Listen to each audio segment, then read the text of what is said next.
Hey guys, tonight we're going somewhere different. Not a ship, not a battlefield, but a small smoky hut made of rough-hewn logs.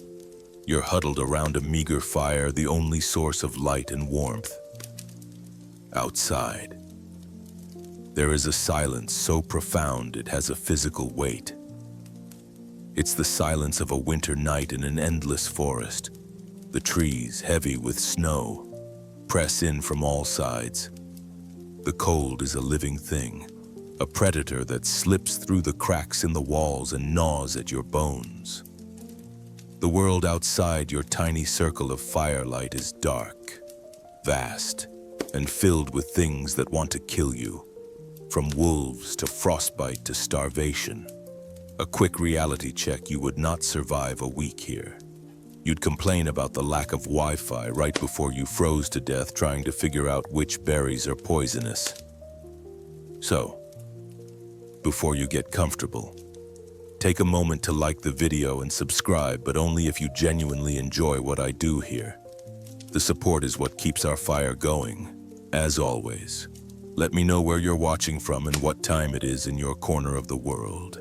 It's always a thrill to see how far these stories travel.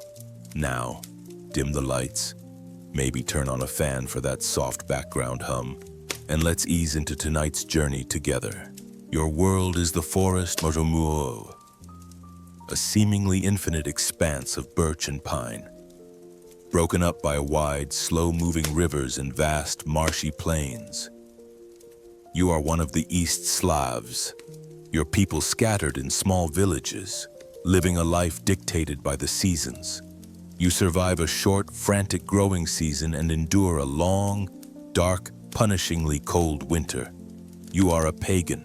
You worship the spirits of the forest, the water, and the sky.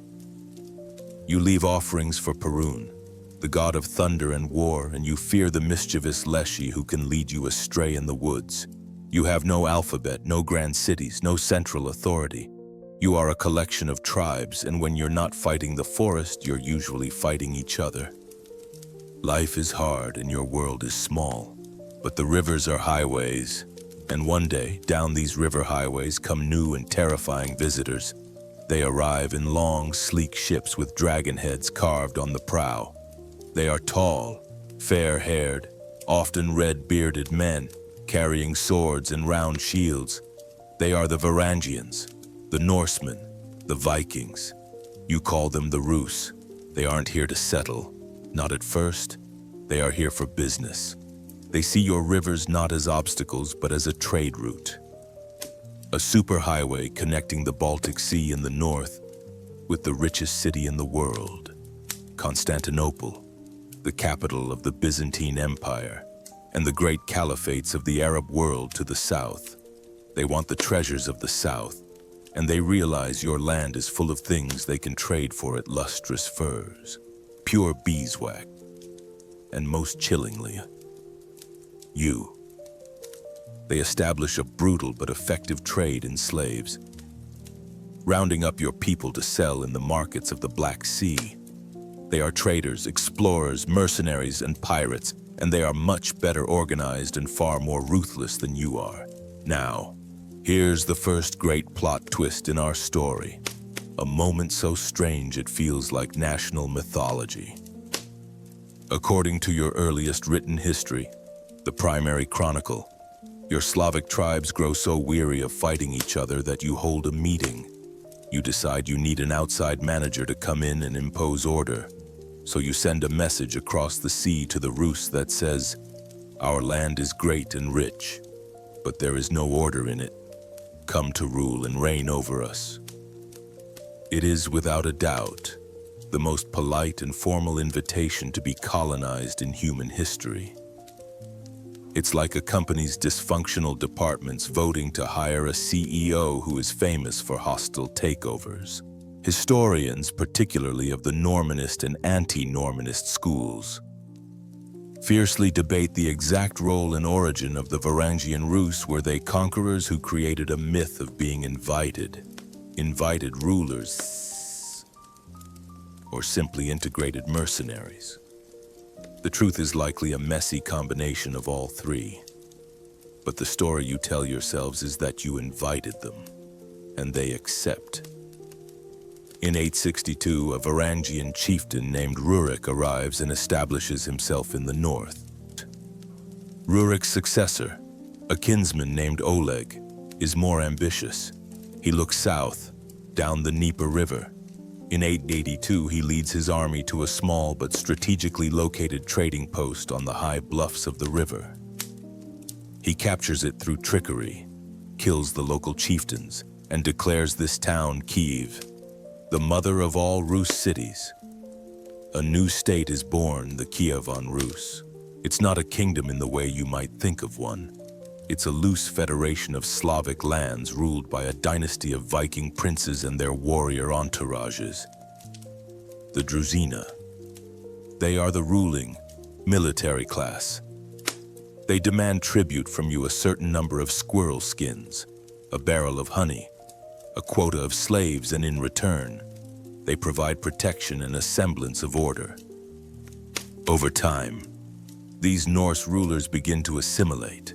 They take Slavic wives, adopt your language, and their harsh Scandinavian names soften into Slavic ones. The nature of this rule is brutal. Just ask Princess Olga.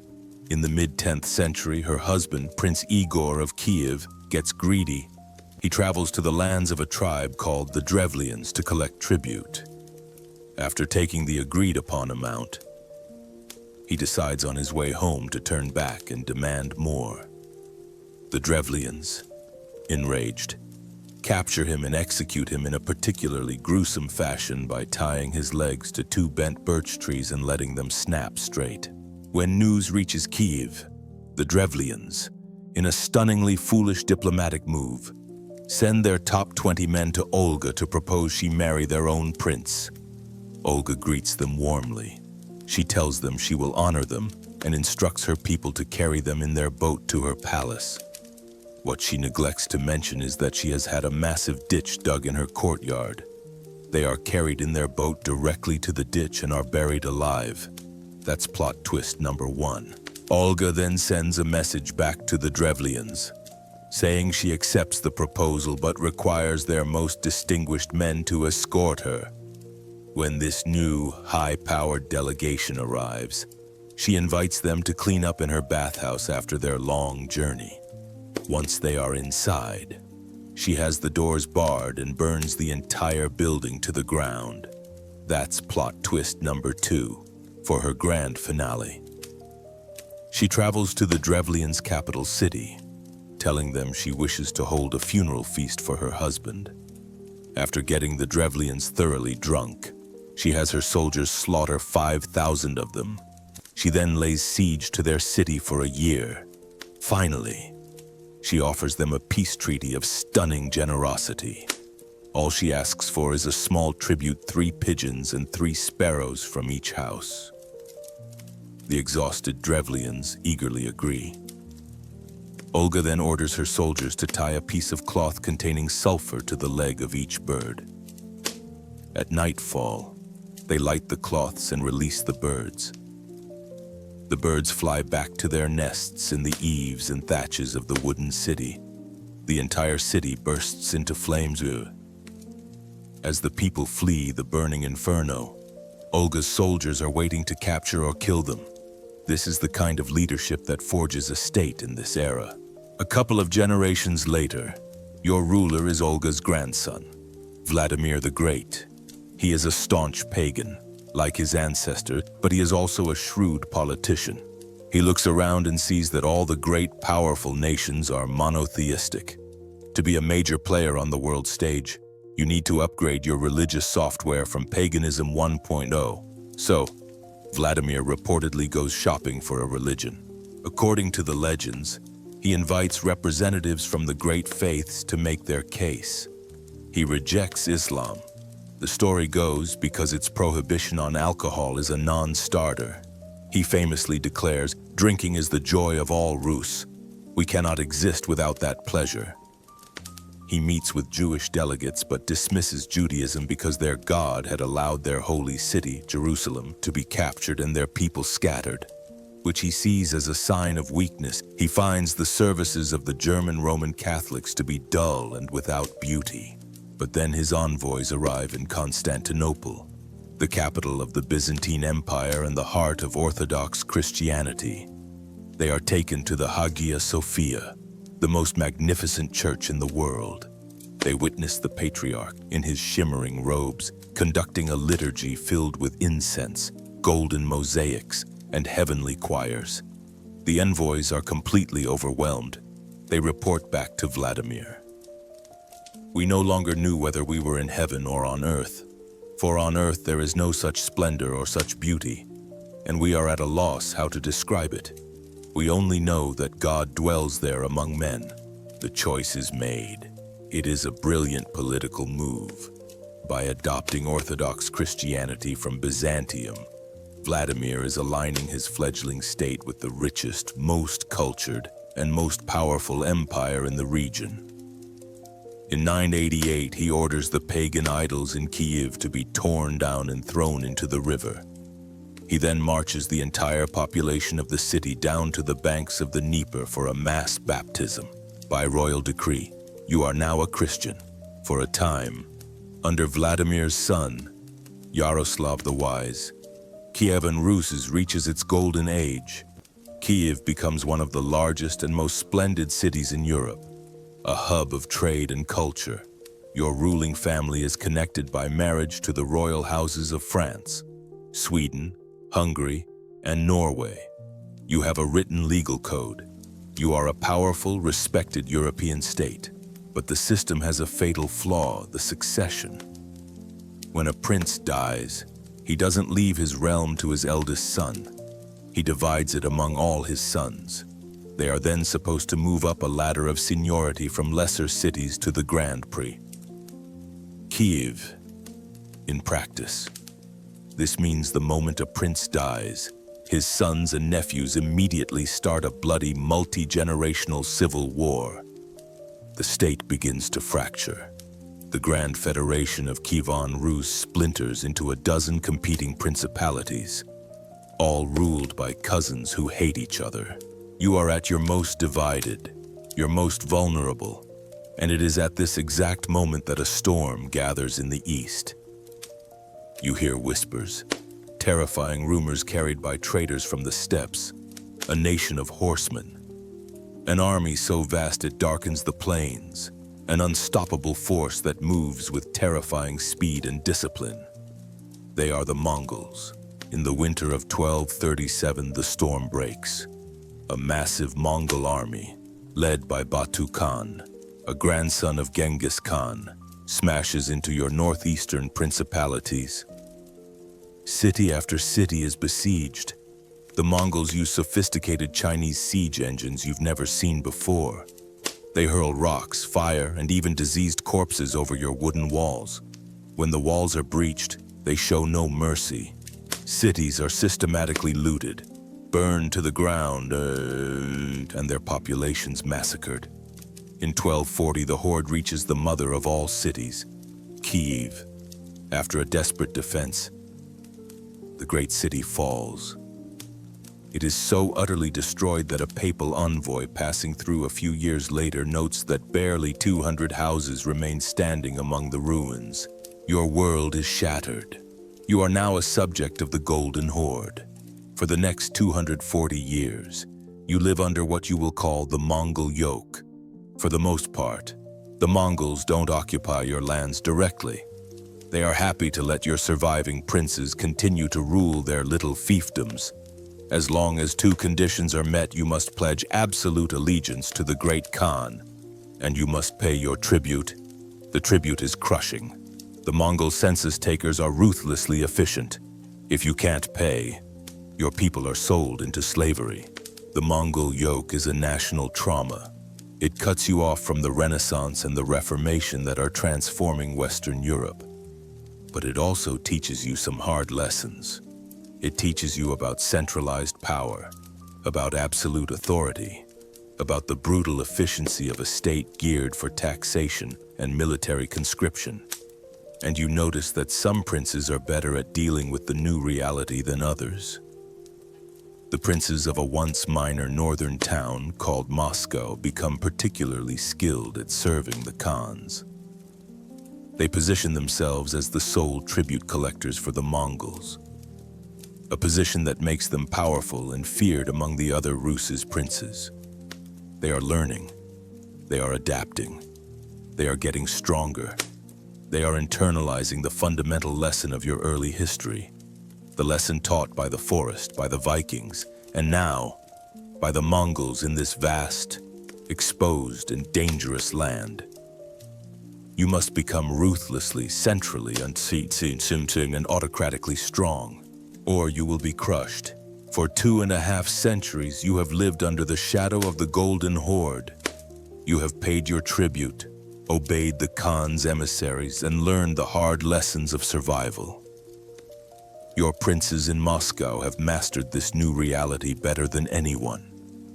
They become the designated tribute collectors for the Mongols, a role that makes them both rich and feared. They learn the art of ruthless, centralized administration from their overlords. And they begin, piece by piece, to absorb the lands around them. They call it the gathering of the Russian lands, which is a wonderfully polite euphemism for conquering your neighbors and taking their stuff. The center of your world is now Moscow. Your prince, Ivan III, later to be called the Great, is a master of this game. He is cautious, cunning, and ambitious. He conquers the vast and wealthy city republic of Novgorod, the last great rival to Moscow's power. He marries the niece of the last Byzantine emperor, positioning himself as the heir to the fallen Roman Empire. He begins rebuilding your central fortress, the Kremlin, replacing the old wooden walls with the formidable new red brick ones you see today. He is building a new kind of state, powerful, centralized, and proudly Russian. Finally, in 1480, Ivan feels strong enough. When the Mongol emissaries arrive for tribute, he throws down their official seal and tramples on it. The Khan sends an army. Ivan marches his own army to meet them. They face each other across a small river called the Ugra. And then, nothing happens. For weeks, the two armies just stand there, glaring at each other across the water in a tense, frozen standoff. Neither side wants to risk a major battle. Eventually, as winter approaches, both armies pack up and go home. And just like that, with an anticlimactic whimper rather than a glorious bang, 240 years of Mongol domination is over. You are sovereign. Into this new, sovereign Russia, a child is born who will embody its terrifying power and its deepest contradictions. He is Ivan III's grandson, Ivan IV, your future ruler. His life begins in tragedy. His father dies when he is only 3. His mother takes over as regent, a capable but disliked ruler in a court swarming with ambitious, backstabbing aristocratic families, the Boyars. When you are 8, your mother suddenly dies. You are almost certain she was poisoned. You are now an orphan, the Grand Prince of Moscow, alone in the Kremlin. But you are a prince with no power. The Boyar families take over, and for them, you are not a sacred ruler. You are an inconvenience and a pawn. You watch as they plunder the treasury. They burst into your private chambers to argue and fight. They neglect you, ignore you, and parade their contempt for you. In one traumatic incident, they drag one of your favorite courtiers, a man loyal to you, from your room and murder him. You are surrounded by betrayal, violence, and intrigue. You grow up learning one core lesson: trust no one, especially not the Boyars. They are wolves. You learn to be a wolf too. While the Boyars feast and fight, you spend your time reading. And in a chilling sign of things to come, you find an outlet for your rage by torturing small animals, throwing cats and dogs from the Kremlin walls. At the age of 16, you decide you have had enough. You are ready to rule, and you do something that shocks everyone. You declare that you will not be crowned as a mere grand prince, the title of your forefathers. You will be crowned Tsar of all the Russias. Tsar, the Russian form of Caesar. It is an audacious, breathtaking claim. You are no longer just a big fish in a Slavic pond. You are claiming the mantle of the Roman and Byzantine emperors. You are the absolute God-ordained ruler of a new empire. It's not a promotion, it's a redefinition of reality. To everyone's surprise, the early years of your reign are a golden age. You marry a woman you seem to genuinely love, Anastasia Romanova. You surround yourself with a group of talented, reform-minded advisors you call the Chosen Council. You introduce a sweeping new code of laws, the Sudebnik of 1550, which centralizes the justice system. You reform the church and local government. You modernize the army, creating a new corps of professional soldiers armed with muskets, the Streltsy. It seems the traumatized orphan has become a wise and effective king. You look east, to the remnants of the Golden Horde, the Mongol successor states that still raid your lands. In 1552, you lead your new army to conquer the Khanate of Kazan. It's a massive military undertaking, and its success is a huge symbolic victory. 4 years later, you conquer the Khanate of Astrakhan. You now control the entire length of the Volga River, opening up new trade routes to the Caspian Sea and Central Asia. To commemorate the victory at Kazan, you commission a cathedral to be built just outside the Kremlin walls. It is a building unlike any other on earth, St. Basil's Cathedral. You watch it rise, a psychedelic explosion of color, a forest of swirling, mismatched onion domes. It's a symbol of your new Russia, vibrant, powerful, a little bit mad, and utterly unique. A legend persists that when it was finished, you were so overwhelmed by its beauty that you ordered the architect to be blinded, so that he could never again create anything to rival it. It feels like a new dawn, but a storm is gathering in your own mind. In 1560, your beloved wife, Tsaritsa Anastasia, falls ill and dies. You are consumed by grief, and your grief quickly curdles into paranoia. You are utterly convinced the boyars poisoned her. The Chosen Council tries to restrain your rage, but you see their caution as betrayal. The light in you goes out, replaced by a cold, furious darkness. Your period of enlightened reform is over. The period of terror is about to begin. You launch a long, costly, and ultimately unsuccessful war in the West, the Livonian War, trying to gain access to the Baltic Sea. The war strains the country and the boyars grumble about the cost. You see their grumbling as proof of their treachery. In the winter of 1564, you do something no one expects. It's the next great plot twist. You pack up your family, your treasury, and your most sacred icons, and you leave Moscow. You travel to a fortified monastery nearby and effectively go into retirement. Then you send 2 letters back to the capital. The first is addressed to the head of the church, accusing the boyars of treason, corruption, and plotting against you. You declare that you can no longer bear their treachery and are abdicating the throne. The second letter is addressed to the common people of Moscow, assuring them that you are not angry with them. The effect is exactly what you intended. The city descends into absolute panic. The boyars are terrified, knowing they will be blamed for driving you away. The common people, who see the Tsar as their only protector against the corrupt nobles, are horrified. A massive procession of clergy and citizens travels through the snow to your monastery, begging and pleading for you to return. You let them beg. Finally, you agree to take back your throne, but on one non-negotiable condition: you must be granted absolute power to deal with traitors as you see fit, with no one, not the church, not the boyars, allowed to interfere. You return to Moscow not as a king, but as an instrument of God's wrath. You create a new political system, the Oprichnina. You carve your own country in two. The bulk of it, the Zemshchina, will continue to be administered by the regular boyar government.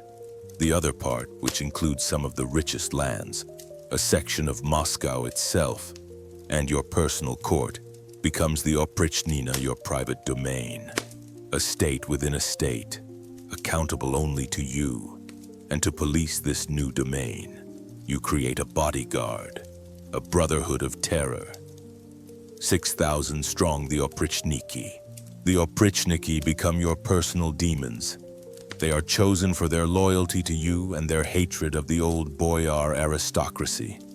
They dress in black, like monks, and ride black horses. As a gruesome symbol of their purpose, they carry at their saddles a severed dog's head and a broom. Their mission is to sniff out treason like a dog and sweep it from the holy land of Russia. They are a law unto themselves. For 7 years, they ride across the land like a plague. They dispossess old noble families, seize their estates for your new Oprichnina, and torture and execute anyone who resists or falls under your suspicion. Historians debate whether Ivan's Oprichnina was a calculated political move to crush the power of the old aristocracy or simply the product of a mind collapsing into paranoid madness. It was probably both. It is a reign of terror, but it is not random. It is aimed at destroying the power of the princely clans who you believe have threatened you your entire life. The terror reaches its apex in 1570. You become convinced that the great city of Novgorod, which your grandfather conquered, is plotting to defect to your enemy, Lithuania. You personally lead your Oprichniki north. For 5 weeks, you unleash hell on the city. Thousands of people, men, women, and children are systematically tortured and killed. They are roasted over fires, tied to sleighs, and dragged into the freezing river to drown, or simply hacked to pieces. The city that was once Moscow's greatest rival is left a broken, depopulated ruin. Eventually, even you realize the Oprichnina has become a monster that is destroying the country. It is formally abolished in 1572, but the terror has not left your heart. You are a changed man, aged beyond your years, prone to fits of violent rage and long periods of prayerful repentance. The final and most personal tragedy is yet to come. In 1581, you are in the Kremlin. You get into a furious argument with your eldest son and heir, who is also named Ivan. The argument is about his wife's clothing, or perhaps about military strategy in the failing Livonian War. The accounts differ. In a fit of uncontrollable fury, you raise the heavy iron-tipped staff you always carry and strike your son on the side of the head. The blow is fatal. The rage vanishes in an instant, replaced by horror. You cradle your dying son in your arms, shrieking in grief, trying to staunch the flow of blood, but it is too late. You have murdered your own child. You have murdered your own heir. You have destroyed your dynasty. The future of the nation you spent a lifetime building through reform and terror is now in jeopardy because of your own ungovernable temper. You never recover. You die 3 years later, a broken man haunted by the ghosts of his victims, chief among them his own son.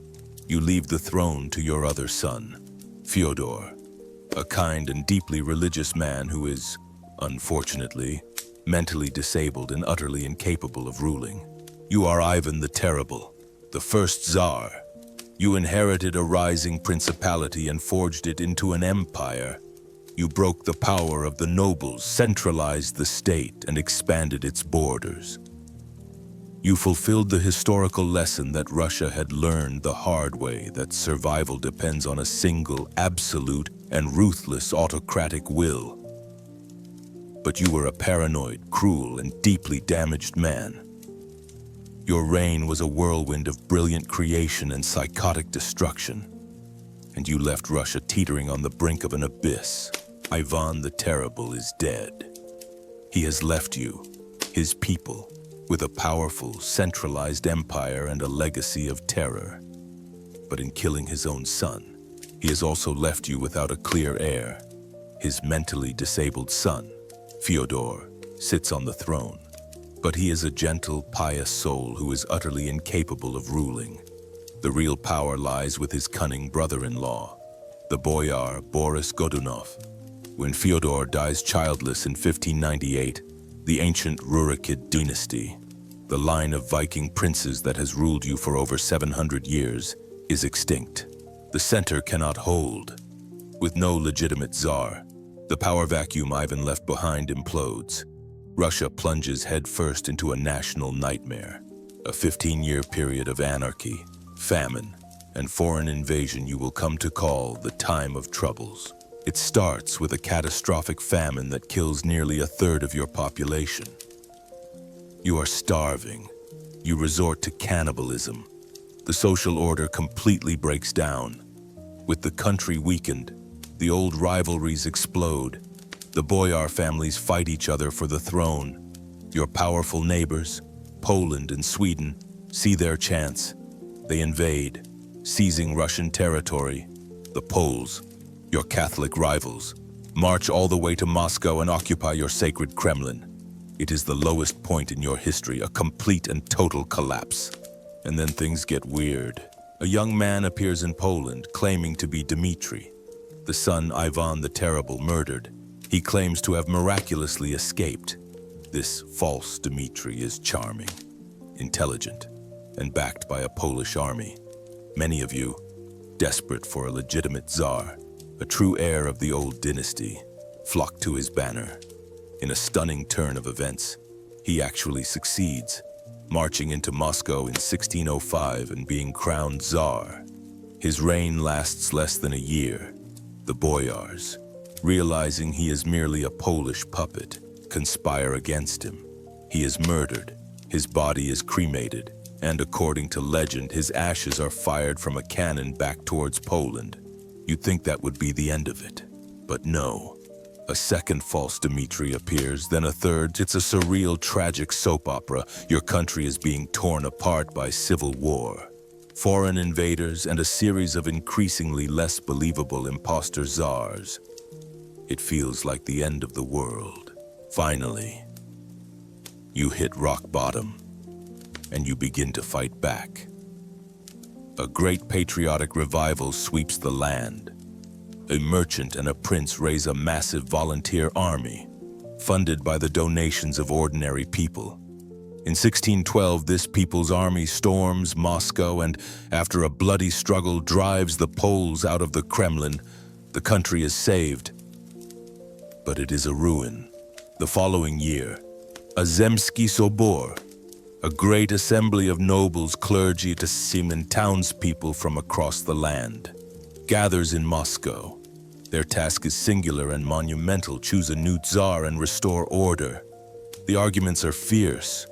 They need someone who is connected to the old dynasty but not so powerful as to threaten the great boyar clans. After weeks of debate, they settle on a candidate, a quiet, sickly, 16-year-old boy named Mikhail Romanov. His primary qualification, his grand-aunt, was Anastasia, Ivan the Terrible's beloved first wife. It's a tenuous link, but it's enough. You have a new czar. You have a new dynasty. The Romanovs have arrived, and they will rule you for the next 300 years. The first few Romanovs are not impressive figures. Their job is simply to survive and slowly stitch the country back together. Then, at the end of the 17th century, a boy comes to the throne who will not just stitch Russia together, but will rip it apart and remake it in his own image. He is Peter Vruj, a man so transformative, so volcanic, that you will call him Peter the Great. He is, first of all, a physical giant, nearly 7 feet tall, with a restless, manic energy. He is consumed by a ferocious curiosity and possesses a temper that is legendary and terrifying. He grows up in a Russia that is traditional, deeply religious, and isolated from the West. He looks at the long beards and flowing robes of his boyars, and he is filled with a sense of contempt. To him, this is all a sign of backwardness, of weakness. He is obsessed with the West, with its science, its military tactics, and above all, It's ships. Peter decides he must see this world for himself. In 1697, he embarks on his Grand Embassy, a nearly 2-year tour of Western Europe. But he doesn't travel as a Tsar. He travels incognito, as Artificer Pyotr Mikhailov. It's the worst-kept secret in Europe. A 7-foot-tall Russian trying to blend in is not exactly subtle. But he is not on a tourist trip. He is there to learn. He works with his own hands as a ship's carpenter in the dockyards of Holland and England. He studies gunnery in Prussia. He learns engraving, papermaking, and even dentistry. He soaks it all in like a sponge, and he returns to Russia a man with a mission to force your country into the modern age. His reforms are a revolution from above, a storm of creative and cruel energy that changes every aspect of your life. He sees the old noble militias and the unreliable Streltsy as useless. So he builds a massive, modern, European-style standing army, conscripting your peasants for life.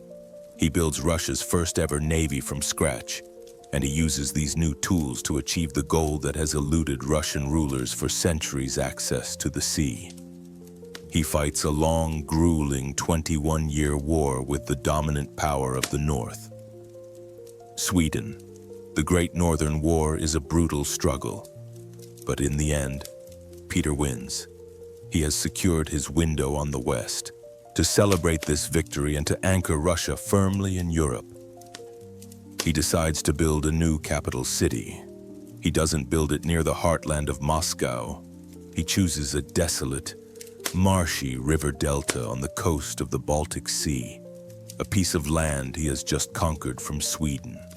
It is cold, damp, and prone to flooding. On this miserable swamp, he builds St. Petersburg.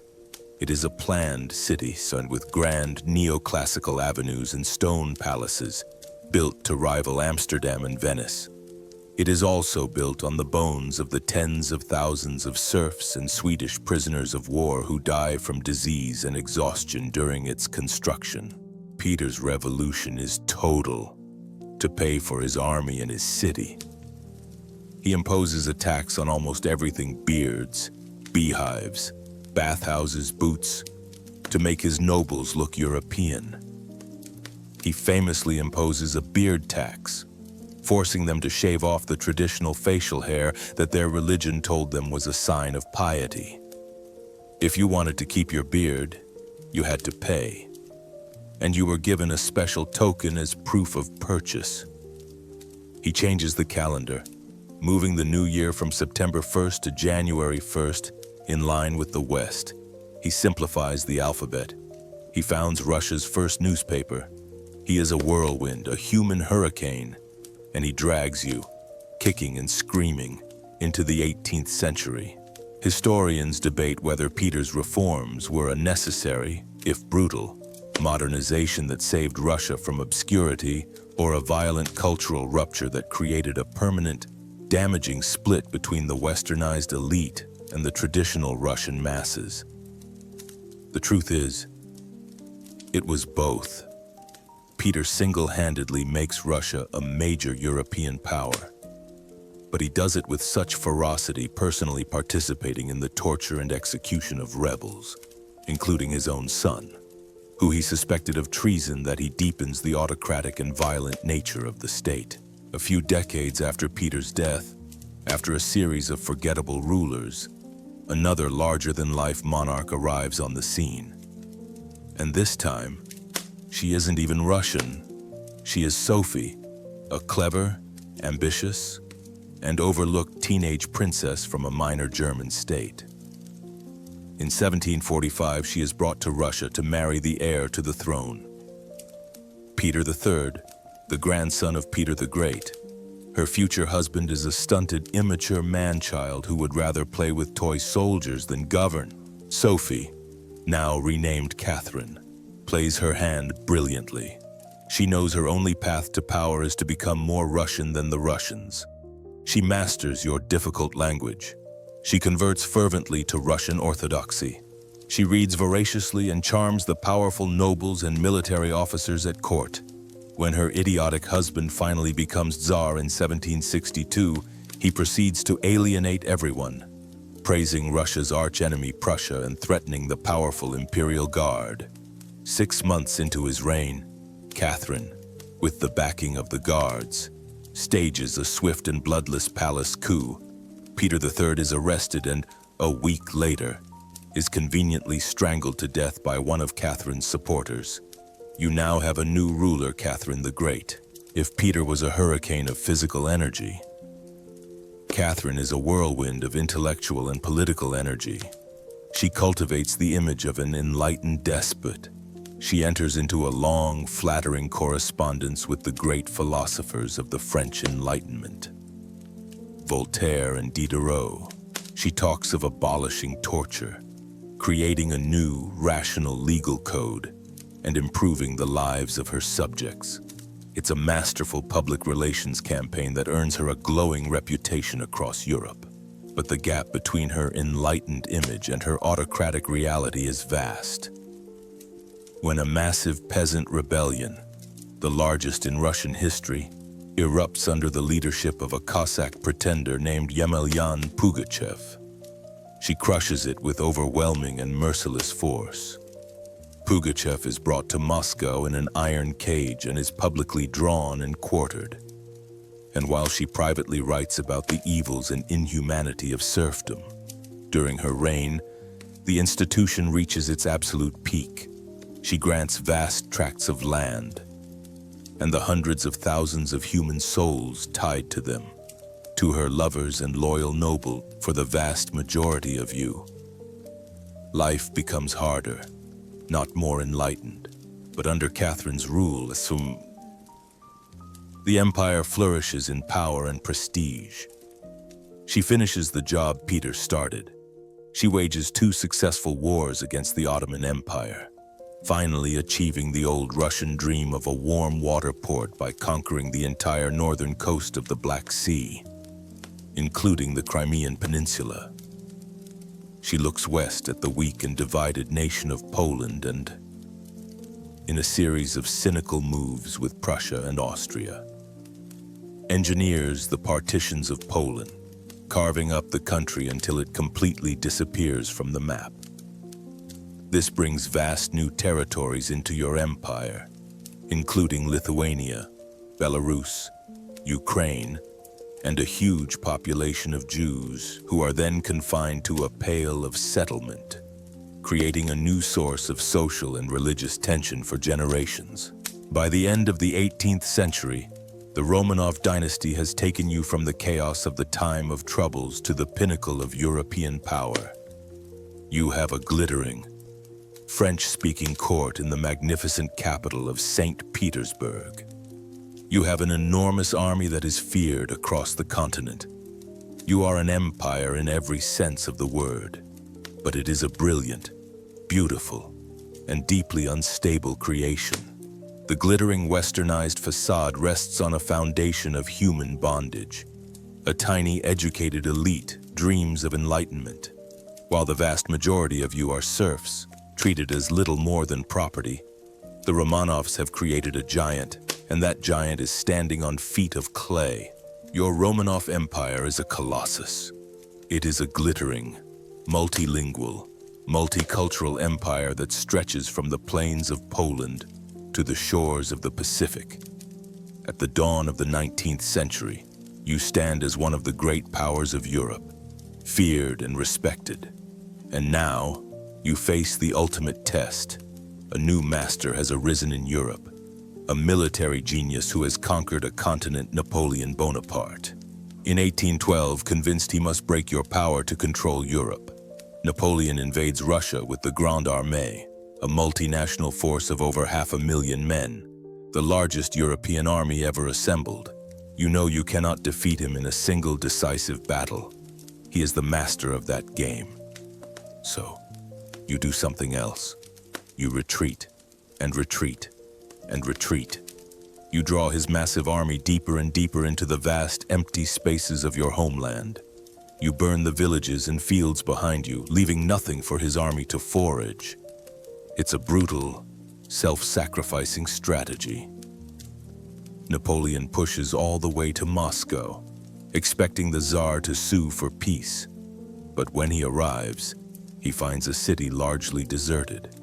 And then, Moscow begins to burn. Arsonists, or perhaps just accidents in the chaos, set the mostly wooden city ablaze.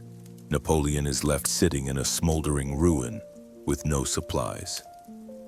As the famously brutal Russian winter begins to close in, he has no choice but to retreat, and the retreat is a catastrophe of epic proportions. Your general winter with its sub-zero temperatures and blinding snowstorms becomes your greatest weapon. Your partisans and Cossacks harry the starving. Freezing columns of the Grande Armée, of the more than 500,000 men who marched into Russia, fewer than 100,000 stumble back out. You have done the impossible. You have defeated the unbeatable Napoleon. Your Tsar, Alexander I, is hailed as the savior of Europe. You march your armies all the way to Paris. You are at the absolute pinnacle of your power and prestige. But this great victory contains the seeds of your empire's destruction. As one of the young officers in the Tsar's army, you have now seen the West. You have been to Paris. You have seen a world without the institution of serfdom, a world where ideas are debated in newspapers, a world with constitutions and notions of liberty. You come home a hero, but you are also a changed man. You look at your own society with its absolute autocracy and its millions of human beings held in bondage, and you are filled with a sense of shame and a desire for change. When Tsar Alexander I dies unexpectedly in 1825, your moment comes. A confused succession crisis creates a power vacuum. You and a group of like-minded liberal officers, whom you will call the Decembrists, attempt to stage a military coup in Senate Square in St. Petersburg. You call for Constantine and a constitution, demanding a constitutional monarchy. But you are disorganized. The new Tsar, Nicholas I, remains in control of the loyalist troops. He orders his cannons to open fire on the square. The revolt is crushed. Its leaders are hanged or sent into a lifetime of brutal exile in Siberia. In a remarkable act of devotion, many of their wives, from the highest ranks of the aristocracy, choose to renounce their wealth and titles to follow their husbands into the frozen wastes. The first Russian Revolution has failed. But the idea, the dream of a different kind of Russia, does not die. Nicholas I is so terrified by the Decembrist revolt that he dedicates his 30-year reign to freezing Russia in time. He becomes the ultimate reactionary autocrat. His motto is orthodoxy, autocracy, and nationality. He creates a powerful and feared secret police force, the Third Section, to infiltrate every corner of society and stamp out any spark of liberal or revolutionary thought. Dissent is crushed. Censorship is absolute. Russia becomes the gendarme of Europe, the great policeman dedicated to crushing revolution wherever it appears. But this rigid, oppressive system, which looks so strong on the outside, is rotting from within, and its weakness is exposed for all the world to see during the Crimean War in the 1850s. You, a Russian soldier, find yourself fighting the modern, professional armies of Britain and France. It is a disaster. Your supply lines are a mess. Your muskets are outdated smoothbores, while they have accurate rifles. Your military leadership is incompetent. The war is a national humiliation. You realize that the system Nicholas built to preserve Russia's greatness is actually the cause of its weakness. The feet of clay, on which the Romanov giant stands, are cracking. The shock of the Crimean defeat forces the hand of the new Tsar, Alexander II. He knows, as Peter the Great knew, that Russia must modernize or it will be crushed. And he understands that you cannot build a modern army or a modern economy on the backs of serfs. So, in 1861, he makes a momentous decision. With the stroke of a pen, he abolishes serfdom. You are a serf. Your ancestors have been tied to this land, the property of a nobleman, for centuries. And one day, a proclamation is read. You are legally free. It is a moment of immense hope, but the reality of your freedom is a bitter disappointment. Historians debate whether the emancipation was a genuine, if flawed, attempt at liberal reform, or a cynical state-driven measure designed primarily to strengthen the military and prevent a more violent revolution from below.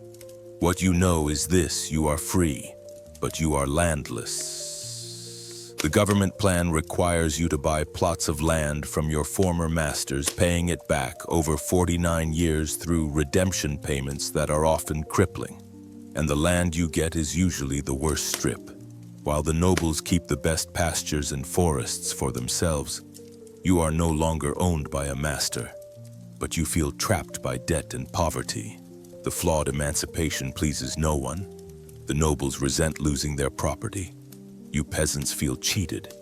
And for the growing class of educated, radical young people known as the intelligentsia, it is proof that the Tsarist system is incapable of real reform. They believe the whole rotten structure must be brought down. A new generation of revolutionaries emerges. They are populists, anarchists, and socialists. Some try going to the people, dressing as peasants and trying to incite a revolution, only to be met with suspicion by the very people they are trying to save. Others turn to a more direct path: terrorism. A group calling itself the People's Will decides that the only way to trigger a revolution is to assassinate the Tsar himself. They hunt Alexander II like an animal. They plant a bomb under his dining room at the Winter Palace, but he is late for dinner. They mine a railway, but he takes a different route. Finally, in March 1881, as the Tsar is driving in his carriage through the streets of St. Petersburg, they succeed. A thrown bomb wounds his guards. When Alexander, the Tsar liberator, gets out of his carriage to check on the injured, a second assassin throws another bomb at his feet, mortally wounding him. The great reformer is murdered by the very people his reforms were meant to placate. The assassination is a disaster for the revolutionary cause. It horrifies the public and brings two new Tsars to the throne: Alexander III and his son, your current ruler, Nicholas II, who reject reform entirely and return to the iron-fisted repression of their grandfather, Nicholas I. But you cannot stop change. While the autocracy tries to freeze politics, the economy is lurching into the industrial age. Financed by foreign money, massive factories spring up in St. Petersburg, Moscow, and the Donbas region. You leave your poor village and become part of a new class of people, the urban proletariat. You work 12-hour days in dangerous conditions for pitiful wages, and you live in squalid, overcrowded barracks. You are miserable, disenfranchised, and you become fertile ground for a new, powerful revolutionary ideology that is being smuggled into the country: Marxism. Your Tsar, Nicholas II, is a tragic figure, completely unsuited for the times. He is a devoted husband and father, a gentle man who loves the quiet of family life. But he is also a firm believer in his divine right to rule as an absolute autocrat, a right he feels was handed to him by God. He is trying to run a rapidly industrializing 20th century nation using the political tools of the 17th century. His government's incompetence leads you into a disastrous war in 1904 against another rising power: Japan. The Russo-Japanese War is a series of shocking and humiliating defeats. The loss exposes the rottenness of the state and unleashes all the pent-up anger in your society. In January 1905, a priest leads a peaceful crowd of workers to the Tsar's Winter Palace to present a petition. They are met by soldiers who open fire on the unarmed crowd, killing hundreds.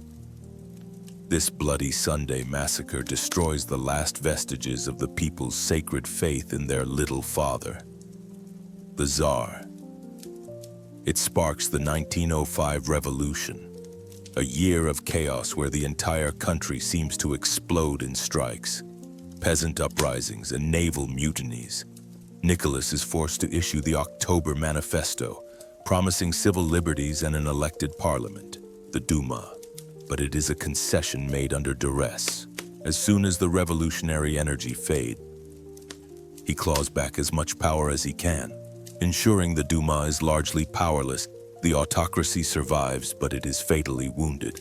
The final, catastrophic blow comes in August 1914. The great powers of Europe stumble into World War I, and your empire, bound by its alliances, is pulled into the conflict. A wave of patriotic fervor sweeps the country, but your army, though enormous, is poorly equipped and abysmally led. You are sent into battle against the German industrial machine, sometimes without rifles, and you suffer casualties on a scale that is almost unimaginable. The war becomes a meat grinder, consuming an entire generation of your young men. At home, the economy collapses under the strain. There are severe food and fuel shortages in the cities. You stand in bread lines for hours in the freezing cold, in a disastrous move. Tsar Nicholas goes to the front to take personal command of the army, leaving the day-to-day running of the government in the hands of his wife, the German-born Tsarina Alexandra. And Alexandra is under the complete and total influence of one of the strangest characters in your history, Grigory Rasputin. He is a charismatic, debauched, and hypnotic peasant from Siberia who has wormed his way into the heart of the royal court. The Tsarina's only son, the heir Alexei, is a hemophiliac. Rasputin, through what seems to be a power of healing or hypnotism, is the only one who can stop the boy's bleeding. Alexandra becomes convinced he is a holy man sent by God to save her son and Russia. Rasputin's influence becomes absolute. He meddles in all affairs of state. Incompetent cronies are appointed to the highest ministries on his recommendation. Capable ministers who challenge him are dismissed. You hear stories of his drunken orgies and his sinister control over the empress, and it seems to confirm your worst fears. The government is corrupt, rotten, and being run by a mad monk while your country bleeds to death. In December 1916, a group of aristocrats, horrified at the damage being done, decides the only way to save the monarchy is to murder Rasputin. They lure him to a palace, feed him wine and cakes laced with enough cyanide to kill 5 men. He doesn't even seem fazed. In a panic, they shoot him. He falls but gets up again and stumbles out into the courtyard. They shoot him again and beat him with a club. Finally, they bind his body and throw it into an icy river. They have killed the man, but they cannot kill the rot he represented. It is far too late. The foretold death of your empire is no longer a revolutionary's dream. It is a certainty. The year is 1917. You are in Petrograd, the capital of the Russian Empire, and you are freezing. You are also starving. The war has been grinding on for 3 years. A catastrophic meat grinder that has devoured your husbands, sons, and brothers. The farms are empty of men and horses. The railway system has collapsed. There is no meat, no oil, no sugar. And now, there is no bread. You spend your days standing in endless lines in the biting cold, only to be told the bakery is empty. Meanwhile, you hear whispers of the Tsarina and her mad monk, Rasputin, playing games with the government while the country burns. Your patience, which has endured for centuries, has finally run out. On February 23rd, International Women's Day, you, a woman working in a textile factory, have had enough. You walk out of your factory shouting for bread. You march to the neighboring factories, calling on the men to join you, and they do. The next day, 200,000 of you are in the streets. It's not a revolution, not yet, It's a citywide hunger riot. You are not carrying political banners. You are carrying signs that say bread. The Tsar, Nicholas II, is away at army headquarters. He receives reports of the unrest and sends a simple, fatal order to the commander of the Petrograd garrison. I command you to put a stop to this disorder in the capital tomorrow. The commander orders his troops to fire on the crowds. Some do. But then, the unthinkable happens. You, a soldier in the Pavlovsky Lifeguards, are ordered to fire on your own people, on women and old men who look just like your own family back in your village. You refuse. You shoot your officer instead. Your entire regiment mutinies. Soon, other regiments join you. The soldiers, the last pillar of the autocracy, have broken. They pour out of their barracks, joining the crowds, sharing their rifles. The government dissolves into thin air. The Tsar tries to get back to the capital, but his train is stopped by revolutionary railway workers, his generals. Seeing the situation is hopeless, advise him to abdicate. On March 2nd, in his royal train car, Nicholas II signs away the throne. The Romanov dynasty, which has ruled Russia for 300 years, is over. The 1,000-year-old Russian autocracy has evaporated in less than a week. It wasn't so much overthrown as it just collapsed from its own rottenness. A new provisional government is formed from the liberal politicians of the old Duma. They are well-intentioned men. They want to turn Russia into a modern, democratic republic like France or the United States. They declare freedom of speech, freedom of the press, freedom of assembly. It's a dizzying, hopeful moment. But they make one catastrophic, fatal mistake. They believe they have a duty to their allies, Britain and France. They decide to keep Russia in the war. For you, the soldier still freezing in a trench, the worker still starving in a city, this decision is madness. The one thing that united everyone in the February Revolution was the desire to end the war. By choosing to continue it, the provisional government instantly loses its legitimacy.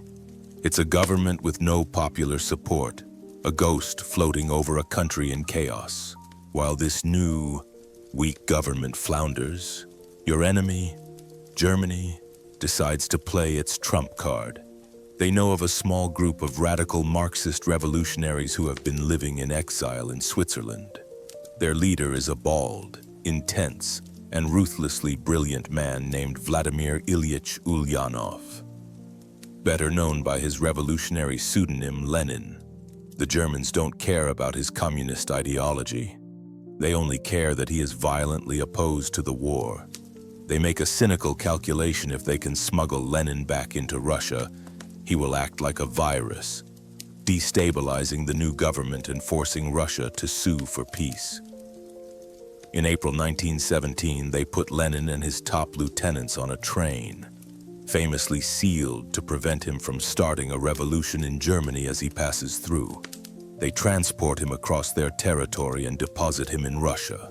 It is one of history's greatest ironies: the arch-capitalist Imperial German government becomes the secret sponsor of the world's most famous communist revolutionary.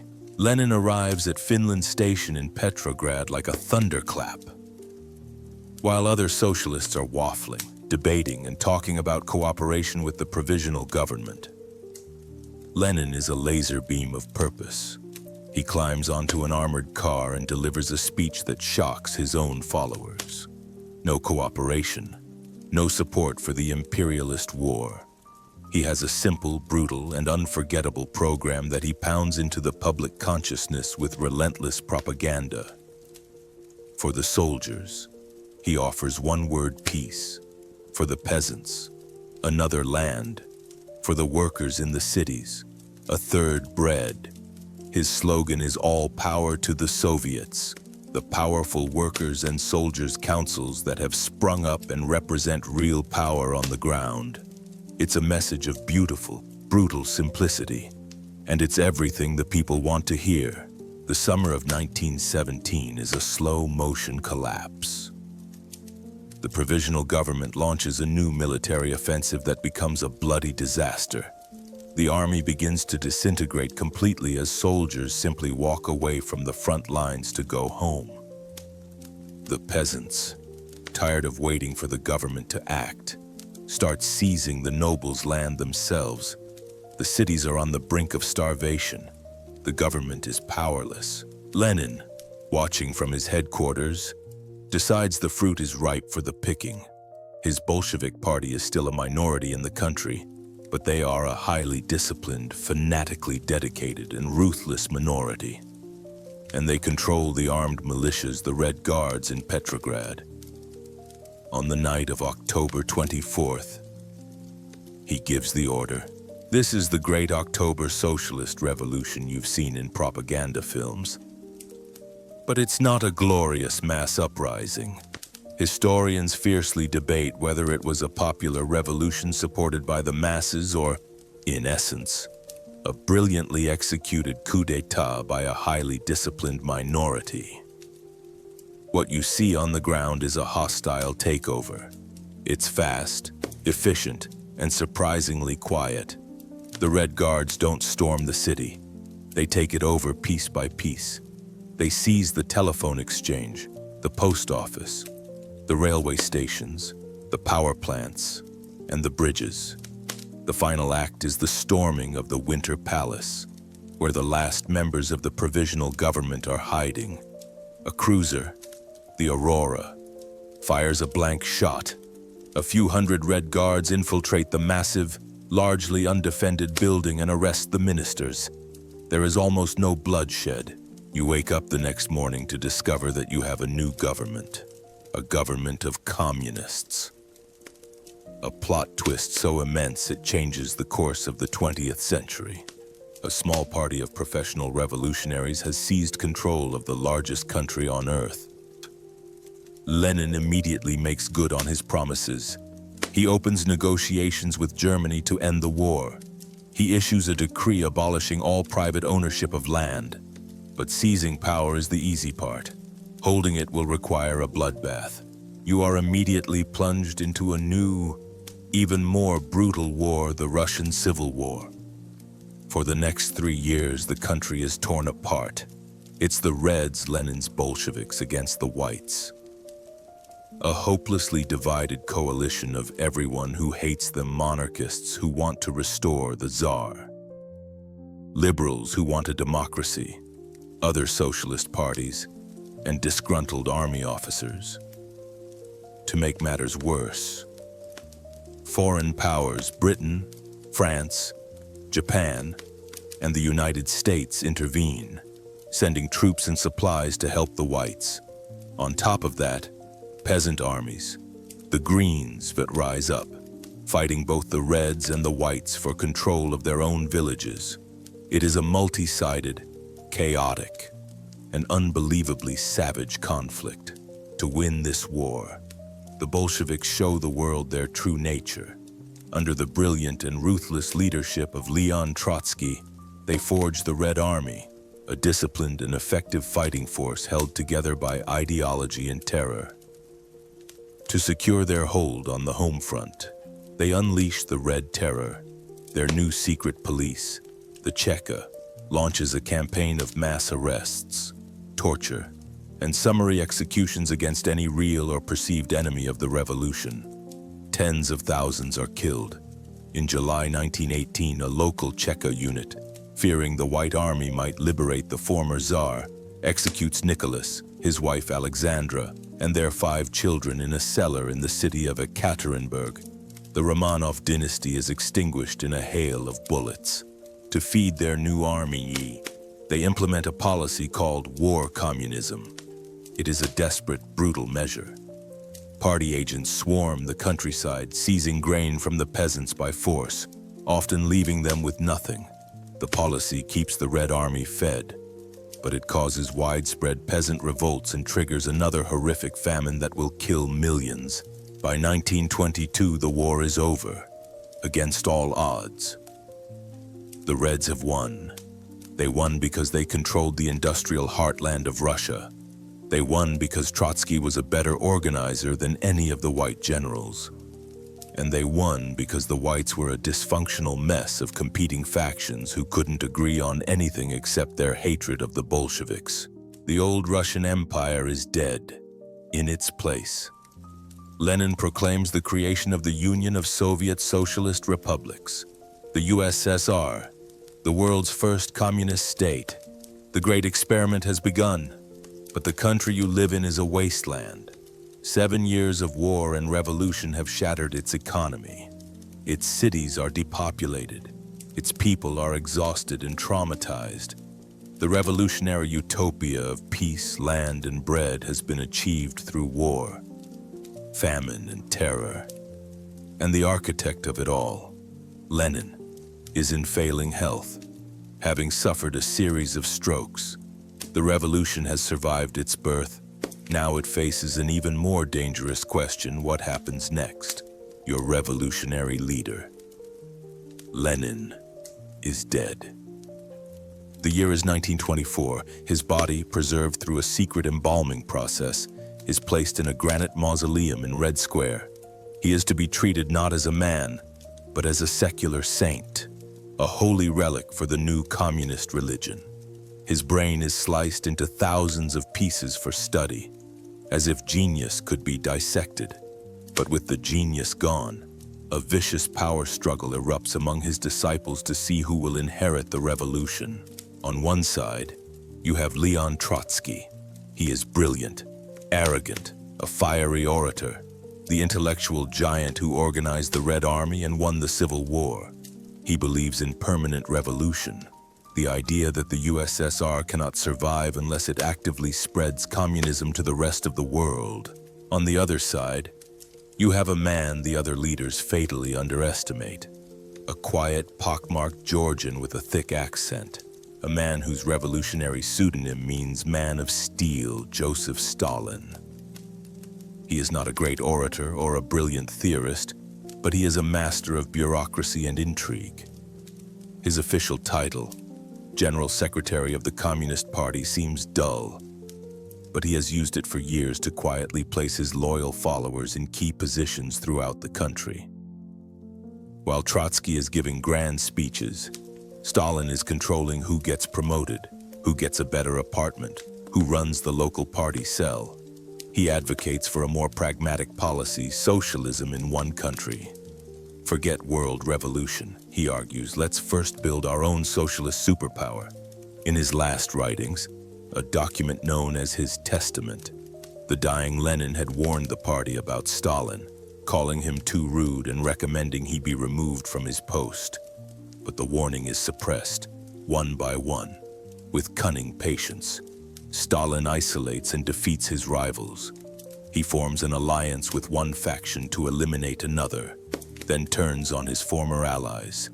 Trotsky, his great rival, is stripped of power, then exiled from the country, and finally in 1940 hunted down and murdered in Mexico City by a Stalinist agent with an ice axe. The revolution has begun to eat its children. By the end of the 1920s, Stalin is the undisputed, absolute dictator of the Soviet Union, now in complete control. Stalin decides that your country is dangerously backward. He is haunted by Russia's history of being crushed by foreign powers.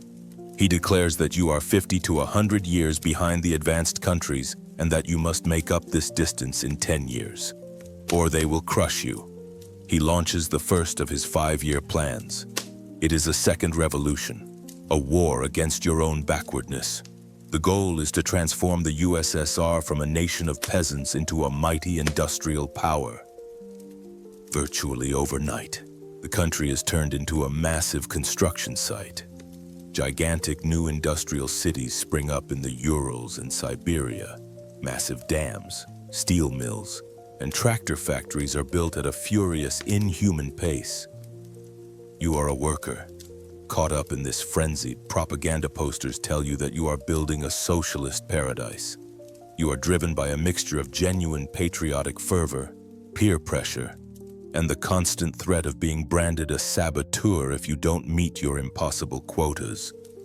The human cost is staggering, but the raw output of coal, steel, and electricity skyrockets to pay for this industrial crusade.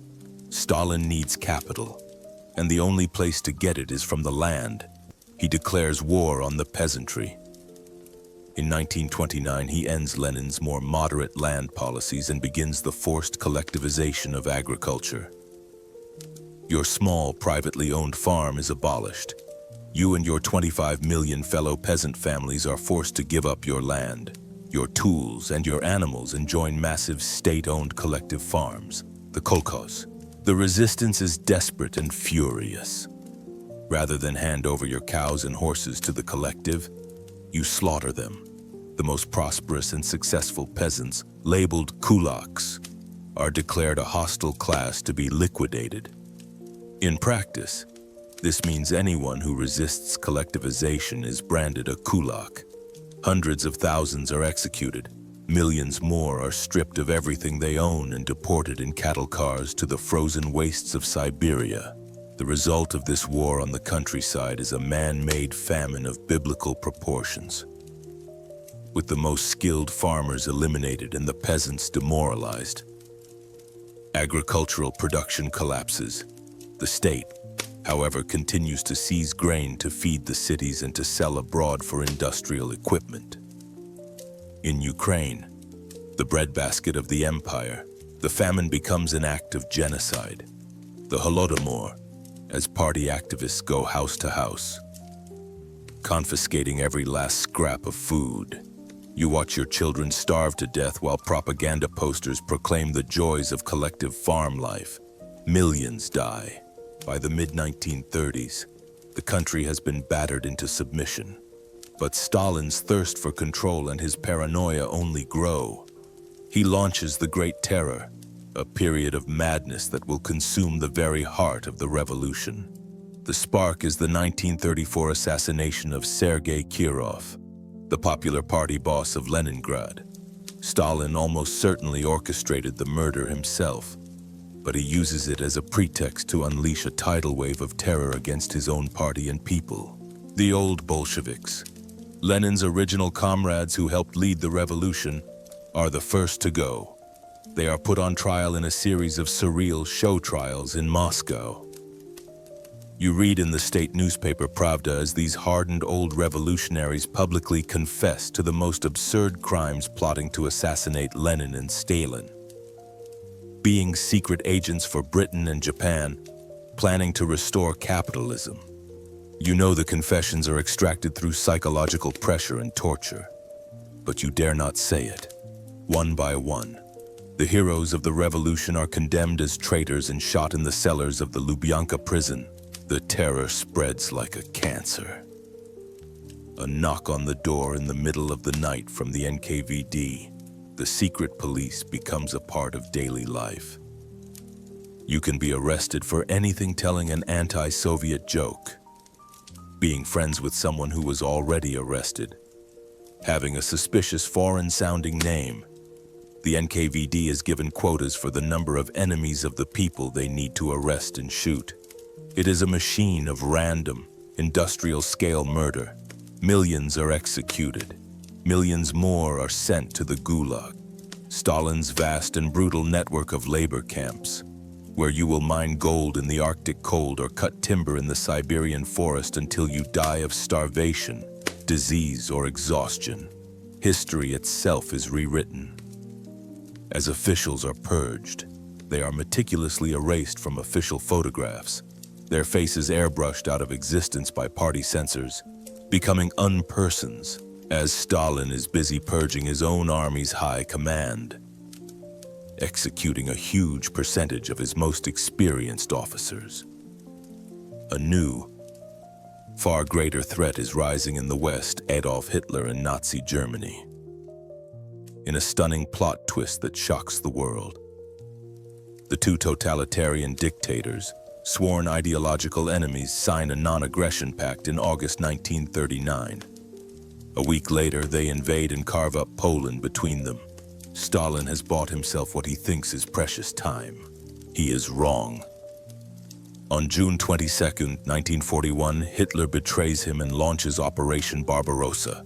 3 million German soldiers pour across the border in a massive surprise attack. Stalin, who had received dozens of warnings from his spies, refuses to believe them and is initially paralyzed with shock. Your Red Army, leaderless and caught by surprise, is shattered.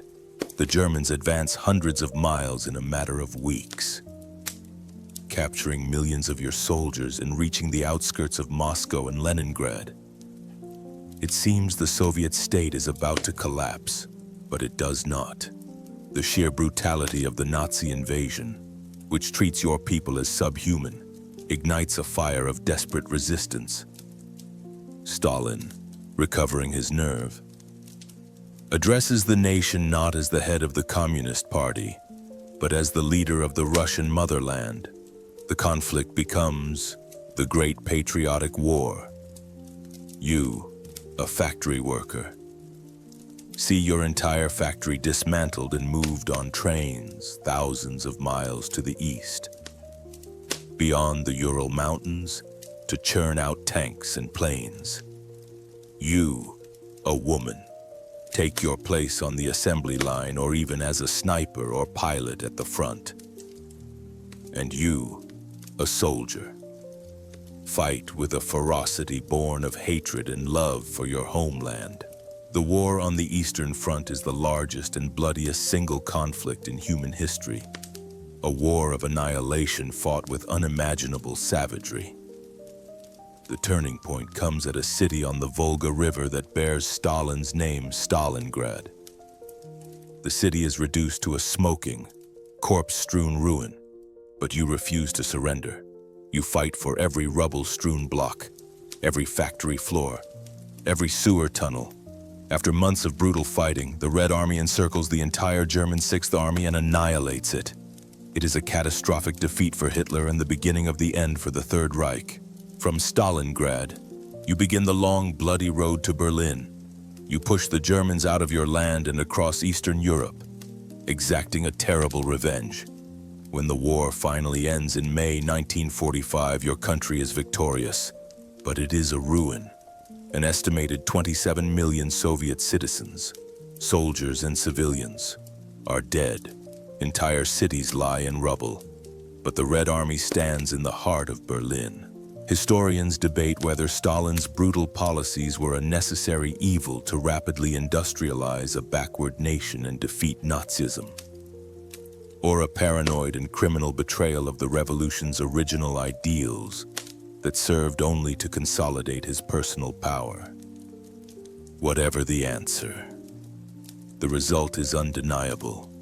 The Soviet Union that emerges from the ashes of World War II is not the isolated, backward nation it once was. It is a global superpower with the largest army on Earth, control over a buffer zone of satellite states in Eastern Europe, and, as you discover in 1949, its own atomic bomb.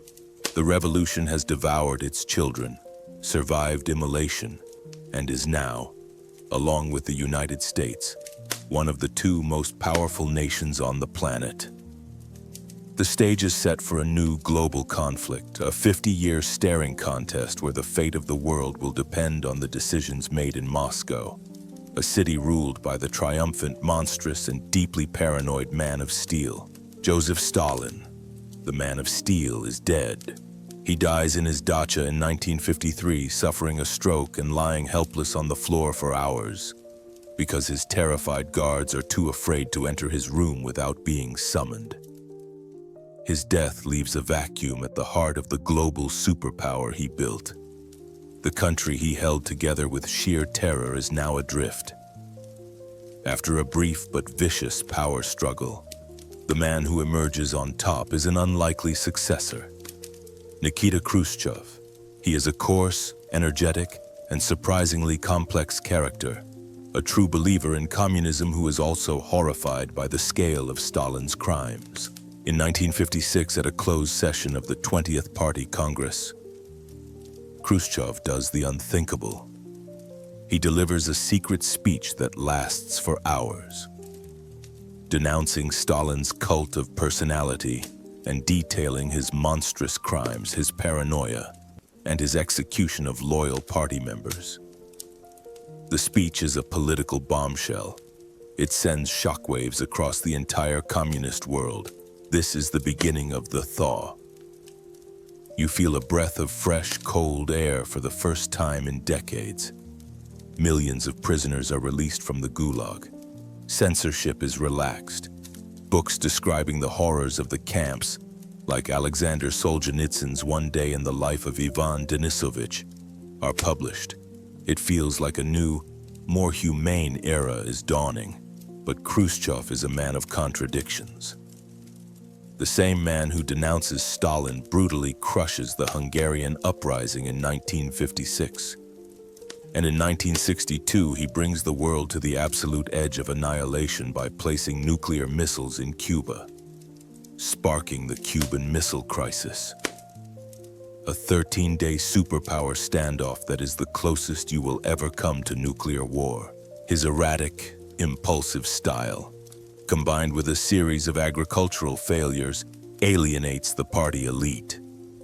In 1964, while he is on vacation, his colleagues in the Politburo stage a quiet coup. He is stripped of power and forced into retirement. He is replaced by the ultimate gray man, a dull but reliable party bureaucrat named Leonid Brezhnev. The thaw is over. The next 2 decades are what you will call the zastoy, the era of stagnation. The revolutionary fire is gone, replaced by a suffocating, cynical stability. On the surface, life seems good. You are a superpower. You achieve nuclear parity with the United States. You have spectacular successes in the space race. But underneath, the system is slowly seizing up. The centrally planned economy is hopelessly inefficient.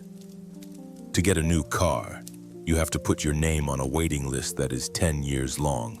Store shelves are often empty, and you spend hours standing in line for basic goods like sausage or toilet paper.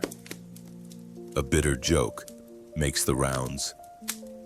We pretend to work, and they pretend to pay us. Corruption becomes a way of life. The leadership itself becomes a gerontocracy, a succession of old, physically frail men who seem to cling to power until they die. The system is decaying, a fact made absurdly clear in 1987 when a 19-year-old German amateur pilot named Matthias Rust flies a small Cessna airplane from Finland, evades your supposedly invincible air defense network, and lands it nonchalantly right next to Red Square. The Emperor, it seems, has no clothes. By 1985, the old guard has died off, and a new, much younger man becomes General Secretary. He is Mikhail Gorbachev. He is a true believer, a dedicated communist, but he is also intelligent and energetic, and he understands that the Soviet Union is in a deep crisis. To save it, he unleashes 2 revolutionary policies.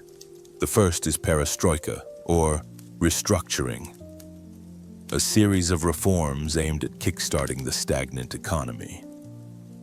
The second is glasnost, or openness.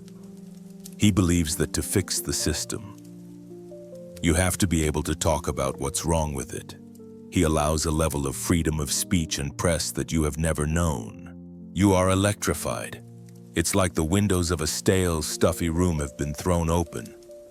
You can now read articles about the true scale of Stalin's terror, about the corruption of the Brezhnev years, about the environmental disasters the state has covered up.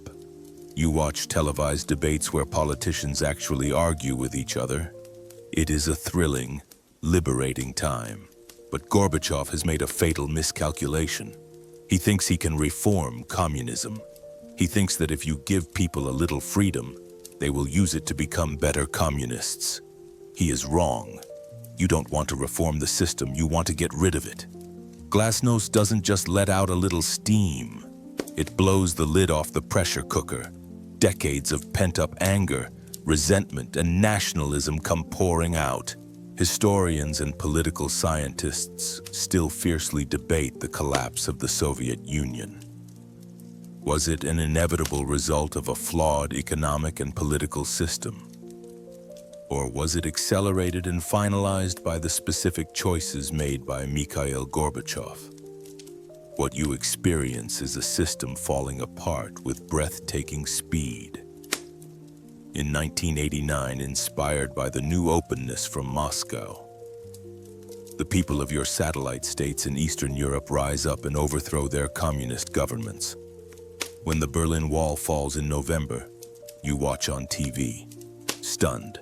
The Soviet Empire is disintegrating. In August 1991, a group of hardline communist old-timers, desperate to stop the collapse, launches a clumsy coup against Gorbachev. They place him under house arrest at his vacation home in Crimea and announce they have taken control. But the people of Moscow, who have tasted freedom, pour into the streets to resist. The face of the resistance becomes a bold, populist politician, the president of the Russian Republic, Boris Yeltsin. In the most iconic image of the coup, Yeltsin climbs onto a tank outside the Russian parliament building and defiantly calls for a general strike. The coup collapses in 3 days. The failed coup is the final death blow. It destroys the last shred of authority held by the Communist Party. One by one, the constituent republics of the USSR, from Ukraine to Kazakhstan, declare their full independence. In December 1991, the leaders of Russia, Ukraine, and Belarus meet and sign a document dissolving the Soviet Union. On Christmas Day, Mikhail Gorbachev, a president with no country left to rule, gives a televised speech and resigns. That evening, you watch as the red Soviet flag with its hammer and sickle is lowered from the Kremlin for the last time. It is replaced by the white, blue, and red tricolor of pre-revolutionary Russia. After 74 years, the Soviet experiment is over. It has vanished with barely a whimper. It is the greatest plot twist in your nation's history.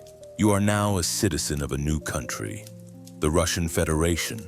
Your new president, Boris Yeltsin, embraces democracy and capitalism with gusto. He launches a program of economic shock therapy. On January 6, 1992, most state-controlled prices are deregulated. Overnight, your life savings are wiped out by hyperinflation that reaches over 2,500%. The great state industries built under Stalin are sold off in a chaotic privatization scheme, mostly for pennies on the dollar, to a small group of politically connected businessmen. They become the oligarchs, a new class of instant billionaires. For you, the 1990s are a time of wild freedom and profound misery. There is chaos, crime, and corruption. The social safety net is gone. The healthcare system collapses. Life expectancy for men plummets. Your country, once a feared superpower, is now seen as a basket case, accepting foreign aid and taking advice from Western economists. It is a decade of national humiliation, and you begin to long for a strong hand, for a leader who can restore order, stability, and your lost national pride. On New Year's Eve, 1999, an ailing Boris Yeltsin gives a surprise address. He is resigning. He names his prime minister as his chosen successor. The man is a quiet, disciplined, and largely unknown former KGB officer from St. Petersburg named Vladimir Putin. You barely know who he is. Putin quickly consolidates his power. He projects an image of sober competence and strength, a stark contrast to the often erratic Yeltsin. He launches a brutal war to crush a separatist movement in Chechnya. He goes after the most powerful oligarchs who challenge him. He brings the national television stations back under state control. He promises to end the chaos and restore the vertical of power. And for many of you, exhausted and humiliated by the 1990s, this is exactly what you want to hear.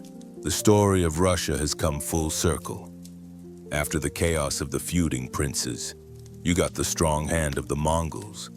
After the chaos of the time of troubles, you got the autocracy of the Romanovs. After the chaos of World War I and the Revolution, you got the iron fist of Stalin. And now, after the chaos of the 1990s, you have Putin, time and time again. When faced with disorder, your nation has turned to a strong, centralizing ruler to impose order. The new Tsar is in the Kremlin. The latest and perhaps final plot twist in this epic story is still being written. And there it is. The story ends. For now, let the sound of the modern world recede. Step back from the endless news cycle, from the political dramas of today. Feel the immense, thousand-year weight of the journey we've taken. From a small wooden hut in an ancient forest, to the golden domes of Kiev, through the terror of the Mongol horde and the madness of Ivan the Terrible. We've stood with Peter the Great as he built a city on a swamp, and watched with Catherine as she expanded an empire. We survived Napoleon's winter, witnessed the dream of revolution turn into the nightmare of the Gulag, and watched a superpower vanish overnight. It is a story of unimaginable suffering and incredible resilience. It is a story defined by the sheer, crushing vastness of the land itself, and the constant, desperate search for a power strong enough to hold it all together. Let the echoes of this epic tragedy fade. Let the silence settle. For tonight, our journey is done.